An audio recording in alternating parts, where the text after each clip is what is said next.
Morning guys, it's 6 o'clock this morning and I don't have to go to work until 11 today, so I just finished my hour cardio, got to sleep until 4:12 today, not 3:32, and got up, just killed my hour of cardio on the bike, and I'm going to go to hot yoga from 7 to 8, so I'm going to take a moment here just to go over one thing for the vlog today. In nursing school, we learn about this model of change in school. I remember having to do an essay on it in school. Anyways, so I've decided to apply that to exercise and dieting, just to let everyone sort of feel where they are in the model of change, because I feel like it's a good model to go by. It's got five stages. It's got pre-contemplation, contemplation, action, and maintenance, and also preparation. I'm not going to really touch on preparation. It sort of goes between contemplation and action, but it's sort of self-explanatory, so I'm just going to go over the four. Excuse me. Pre-contemplation is when someone's not really serious about change. So, it's either because they're unaware that they actually have a problem, or they are resistant to confront their actual problem. So it could be, someone who is overweight or obese and either doesn't realize that they are that way, or just doesn't want to face the facts. And I've been in the position before where I just don't want to face the fact that I do have a health problem that I need to deal with. Next we have contemplation. So in pre-contemplation you're not serious about anything because you don't really realize it. In contemplation you are actually serious. You want to make a change, you want to lose that weight, you want to eat healthier, things like that. So you become aware of your problem at this stage and you acknowledge that you actually have an issue. In contemplation, people see the benefits of their change and what would happen if they actually changed, but they get really distressed about what they'd actually have to give up in order to gain this change. So they always weigh out the advantages and the disadvantages of everything. So let's say, advantages would be, I am smaller, I'm healthier, I can do more things because I'm skinnier. Disadvantages, I have to get up at 3:32, I have to, prep my food, I don't have the ability to just go through a drive-through. So this contemplation is the longest stage in the model of change. It's usually between 12 and 24 months where someone stays in this stage. You're usually trying to fully understand the whole process. So in this stage, it's very common to hear, I'll start my diet on Monday, or I'll start my diet next week, and next week or Monday never comes. So I lost my note there. Next, I'll move on to action. Action is obviously where you take action to make these changes. This is usually the shortest stage of the model of change. It's usually about 6 months.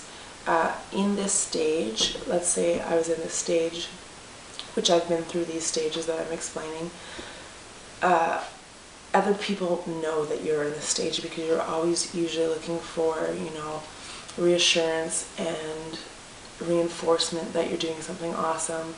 I don't know, it's hard to explain. You're always looking for someone to gratitude you for your hard work, which completely is understandable.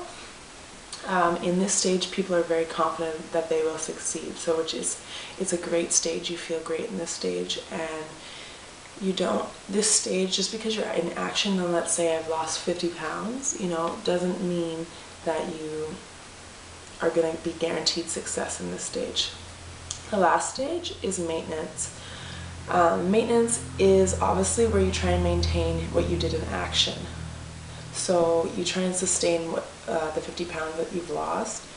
And in this stage, one of the most important parts of maintenance is the avoidance of relapse. Everyone in this stage, in the maintenance stage, is anxious about relapsing all the time.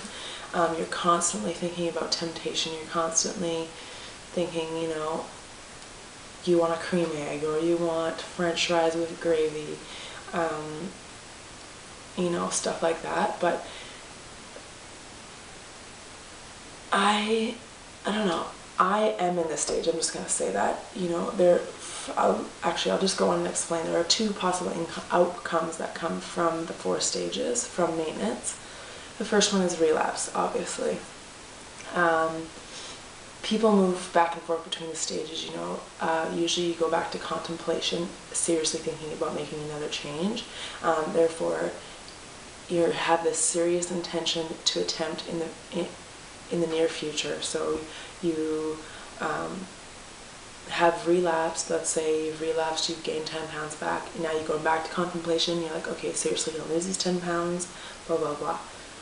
Going back to relapse has really big psychological effects on people, because you have this feeling of failure, which leads to, you know, low self-esteem and confidence and hopelessness, which ties back into our poor body image that I did a vlog on a couple weeks ago. And most women, most men go through relapse. It's a part of life, and it's hard to not go through it in this society. I've been through relapse many times, you know. So this is definitely where I'm going to go back and say that I'm stuck in maintenance. Maintenance for me is where I am. I still constantly think about food. I still constantly think about temptation. I have the ability and the willpower right now to fight off my temptations, and so that's where I am right now. The other thing that can happen from maintenance, which is very hard to achieve, is termination. Termination sounds like a horrible word, but it actually is the best outcome that you can get. This is when you are free of temptation, when you're not constantly thinking about relapsing. Your new behavior, let's say prepping food and stuff, which for me is more habitual than your old one of going through the drive-thru or picking up Tim Hortons for breakfast. But it's very difficult to achieve. There's a very low percentage that actually achieve this, and you can be successful. Let's say for me, for instance, I am very hopeful that I will be successful in this lifestyle forever, but I'll always be in maintenance, you know. Maybe I will always be thinking about other food, which is fine by me because I can handle it. You feel like you're always changing, you know, and in termination you're not. You're 100% confident that this is who you are and you don't need to think about anything else. And in maintenance, you're never 100% confident that you will not relapse. Movement through these stages really isn't linear. You don't go, you know, from pre-contemplation, contemplation, action, maintenance. You move through them. Some people never move from pre-contemplation to contemplation. Some people, which is very common, don't move from action to maintenance. So they have lost the 50 pounds, but they never maintain it. They always go from action and they relapse out. They've gained back the weight, then they go back to action. This is what is known as a chronic dieter. You know, they'll lose their 15 pounds for whatever event they want to do it for, and then they'll gain it back. Then they need to lose it again, blah, blah, blah. And that's the constant cycle, which I'm trying to stay out of right now in my life.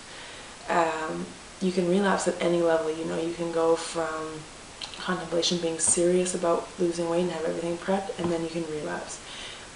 You can also go from relapsing right back in. Let's say I relapsed from action, I lost 50 pounds, I relapsed.